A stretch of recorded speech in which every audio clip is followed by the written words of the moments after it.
Stocks bouncing today despite a weaker than expected jobs report.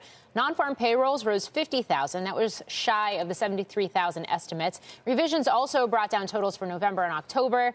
But does today's number change the narrative for the Fed as we get set for a meeting later this month? Well, joining us now, former Dallas Fed President Richard Fischer. He's also a CNBC contributor. Richard, it's great to have you on. Let's start right there because we saw softer hiring numbers. We also saw the unemployment rate tick lower. And the takeaway from all of this seems to be no hiring, but also no firing. Your thoughts?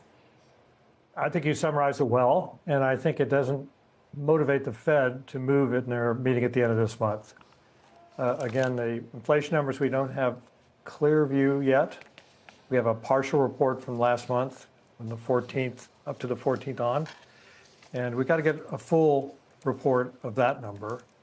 But the employment data and the growth data, which the president keeps citing, he cited again today, are awfully good, at least on the surface. That appears to be the case.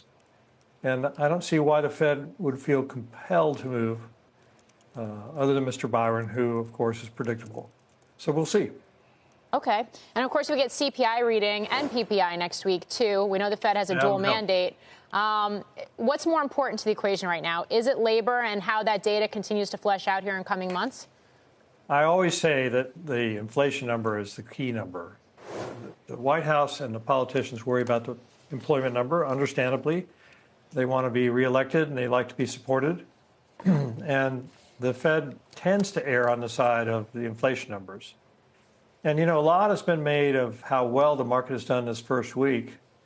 But platinum's up 12%, and silver's up 6%, and gold's up 16%.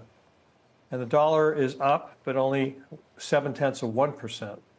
So I think I can't tell if that's due to AI data center build out, but there still is a little bit of lack of confidence in terms of the U.S. economy. And I didn't hear anybody talk about that today. Yeah. We're all happy that the equity market's done so well. Yeah. Because we all benefit. But those commodities, which I view as a hedge against the dollar and against the U.S., particularly gold and silver, platinum, of course, 12% up year to date this week, is pretty strong. So we'll have to see what that tells us. Richard, we didn't get a Supreme Court opinion on tariffs today. Right. Are you penciling out the possibilities on what kind of reaction we get either way, impacts on the economy if, I guess, really, if they do get challenged to some extent, whether any of them get rolled back or even market reactions to those? Well, I think it could be disruptive to the market. We'll have to see what they replace it with if they are rejected. The Supreme Court is taking its time on this issue, and they're getting further into the year. And it will be hard to reverse the impact of those tariffs if they rule against it. And I think if you take Scott Bessent for his word and the other authorities, the USTR, they're prepared. We'll have to see. I do feel, as a former deputy U.S. trade representative, that it is the business of working with Congress that's important.